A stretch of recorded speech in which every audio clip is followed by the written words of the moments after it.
For there is a wind of change, it blowing through. We have a team of experts right now working on a plan for the development of the cocoa, because that's an area of key potential for economic activity in the country. Similarly, the nutmegs that we planted after Ivan are now started to bear fruits, a bit of it, but there's still a long way to go. We should continue further replanting of our nutmeg and clean up the areas. Many of the estates are left in bushes, and therefore we're not getting the true potential of the nutmeg production as we should. The need to continue to provide. When we were in government, we had a small loan scheme where the farmers can come get loans to buy equipment for irrigation and for other facilities to increase the production. And the NDC got rid of that. I want to say an NNP government will in fact reinstate that small business loan so the fishermen and the farmers can again get loans to be able to expand and produce more food for the country as a whole. My friends, it's well known tourism, the potential of tourism. We know, for example, all hotels in the country are in trouble. And the reason is fundamental, that the government has not spent a serious cent to market the country. The budget for tourism has been dropping for market every year. They have not paid the bills, last year bills, to those who are marketing the country, so there's been no marketing taking place for Grenada. Thank God he has given us Karene James, so we have got more marketing for Grenada in one day than we have got in years. And hopefully with his continued exploits and with Lewis Hamilton continuing to agree to continue to promote Grenada, if we allow him to, we would have an opportunity to continue to maximize and to put more money into the marketing of the country so that we can take the potential. And we have to marry both agriculture and tourism, my friends, because they are two combined can bring us tremendous benefits for all our citizens. My friends, on some other quick issues, because I want to give you a chance to ask some questions. I see the weather is threatening here. My friends, you hear the government say that they have no money. That's what they say. My friends, and I'm giving you numbers now. These are facts that cannot be challenged, because I've repeated it in Parliament and in the country every time I speak. When we left government in July 2008, the public service, the salaries for the public service, people working for government directly, monthly basis was $17 million. My friends, listen to that, $17 million a month. Within 2 years, guess what it is now? The government said the world condition is so bad. That's why they're having so much problems. It wasn't as bad when Keith Mitchell was there and the NNP.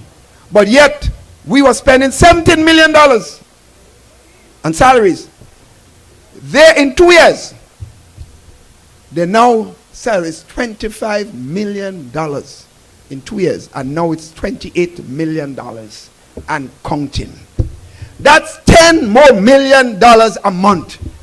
Tell me something, a government that says it has no money, but yet it can find $10 more million to hire all kind of big fat paymen, doing nothing in the country or expect, riding on the backs of the people of the country.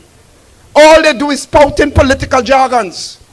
I am saying, my friends, I have no problem with the ordinary boy or girl who work hard for the NDC and get a little job and getting sometimes $800, $900 or $1,000 or $1,500. I don't believe they should be hired just like that. They should be productive. But even if they were not, I have lesser problem, and I'm not going to make noise about it because of that. I will still say it's not the best thing to do, but I am not going to quarrel with that.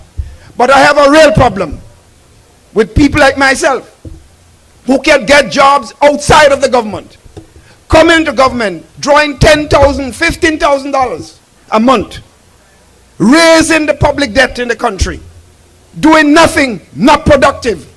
Because the same advisors that supposed to advise the Prime Minister, I've never seen more foolishness like that in my life. My friends, that is the kind of thing that is going wrong in the country.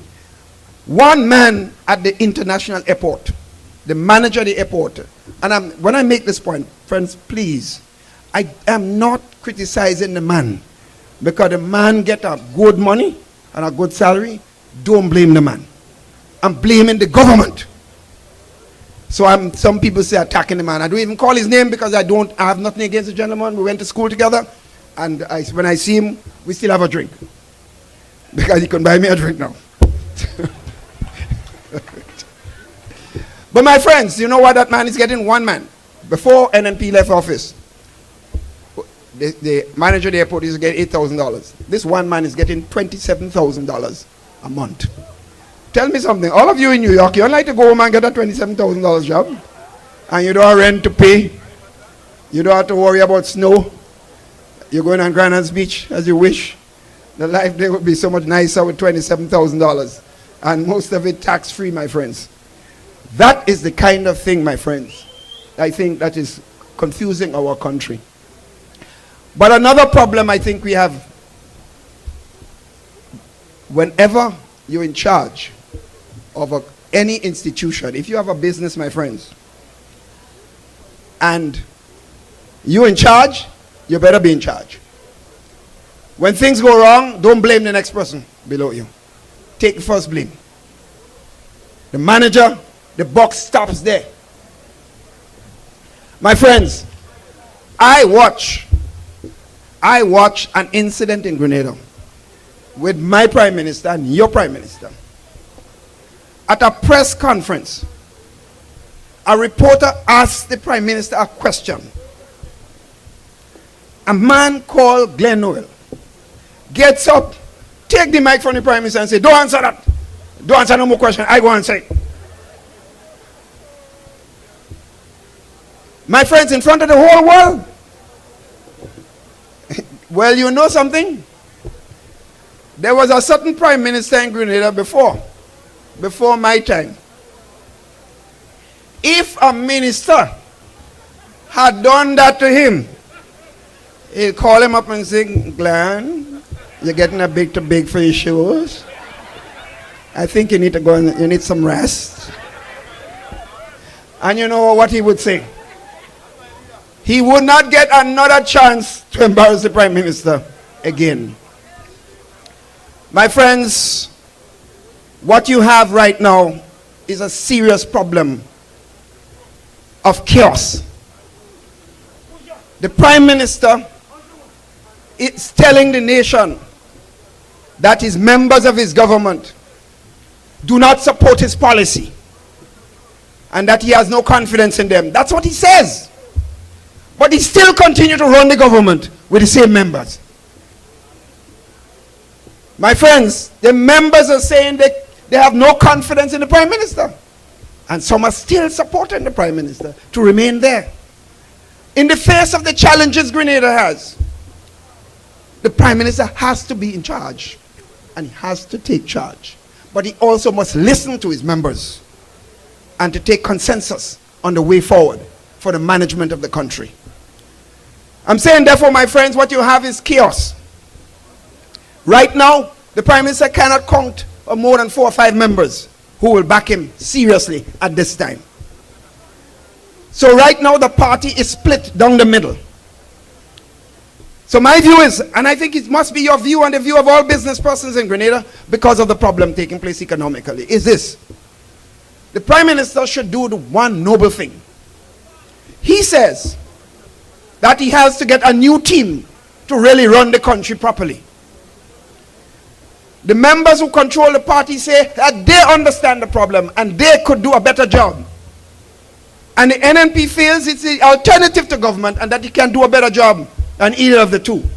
So I say the only serious solution is the prime minister must dissolve parliament and call fresh elections and let the people choose who they wish to choose.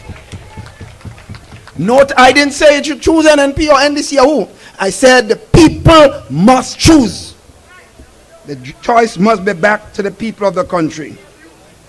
My friends, I am not saying who they should choose. I am simply saying they must choose who they want. And you know why I say this? In 1999, my friends, 3.5 years into the government that I was leading, a member of my party decided he could not support me and the government any further. So we'll have a minority of 7